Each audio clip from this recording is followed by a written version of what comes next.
Magandang oras sa lahat ng ating mga kababayan. Narito ang latest weather update sa magiging lagay ng ating panahon ngayong araw at sa susunod na 24 oras. Ano nga ba ang inaasahan natin magiging panahon ngayong araw at may namamataan na nga ba tayong bagong sama ng panahon o bagyo sa labas ng ating Philippine Area of Responsibility na posibleng pumasok sa mga susunod na araw?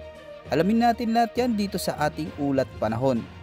Sa kasulukuyan, ayon sa Pag-asa ay patuloy pa rin nakakaapekto ang southwest monsoon o habagat sa malaking bahagi ng ating bansa na siyang pangunahing dahilan ng mga nararanasan nating mga pag-ulan. Dahil sa umiiral na habagat, asahan natin ang makulimlim na kalangitan at paminsan-minsang malalakas na pag-ulan sa iba't ibang bahagi ng bansa. Sa Zambales, Bataan, pati na rin ang mga lalawigan ng Cavite at Batangas, asahan na makakaranas ng maulap na panahon na may kasamang kalat-kalat na pag-ulan, pagkulog at pagkidlat lalo na pagsapit ng hapon. Ganyan din ang inaasahan sa Occidental Mindoro, Romblon at sa ilang bahagi ng Mimaropa region, kaya't mag-ingat dahil posible itong magdulot ng pagbaha at pagguho ng lupa. Sa bahagi naman ng Western Visayas at Negros Island region, may mga pag-ulan na sinasamahan ng localized thunderstorms ang posibleng maranasan. Habang sa Zamboanga Peninsula at ilang lugar sa Bangsamoro Region, patuloy ang epekto ng habagat dyan kaya't mataas ang tsansa ng panakanakang ulan na maaaring magdulot ng pagbaha lalo na sa mga mababang lugar. Samantala sa lalawigan ng Palawan, asahan ang maulap na kalangitan na may kasamang malalakas na buhos ng ulan.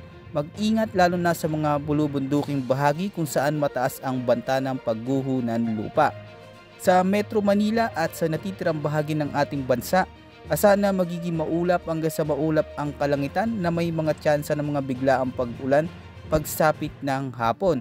Bagamat hindi kasing lakas ng mga pag-ulan sa ilang lugar, patuloy pa rin tayong mag-ingat dahil posible pa rin itong magdulot ng mga pagbaha at pagguho ng lupa lalo na kung magdadala ito ng matitinding buhos ng ulan.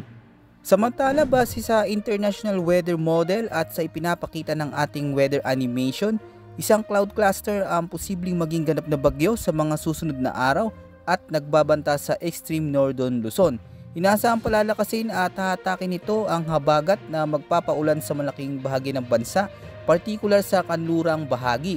By next week, inaasahang magsisimula ng maramdaman ang epekto nito. Kaya malaga ang patuloy na pagmonitor sa galaw nito at maganda mga nasa kanlurang bahagi ng ating bansa, particular dyan sa mga kababayan natin sa Bataan, Zambales, Ilocos Region, Mindoro at Palawan. Posibleng pumasok ang potential na bagyo na ito sa PAR pagsapit ng Miyerkules o Huwebes na hahatak ng malakas na habagat at tatawagin itong Krising bilang ikatlong bagyo sa loob ng PAR ngayong taon.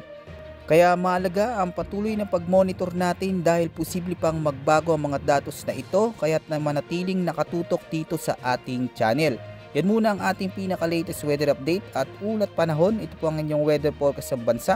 Maraming salamat po at ingat po sa ating lahat.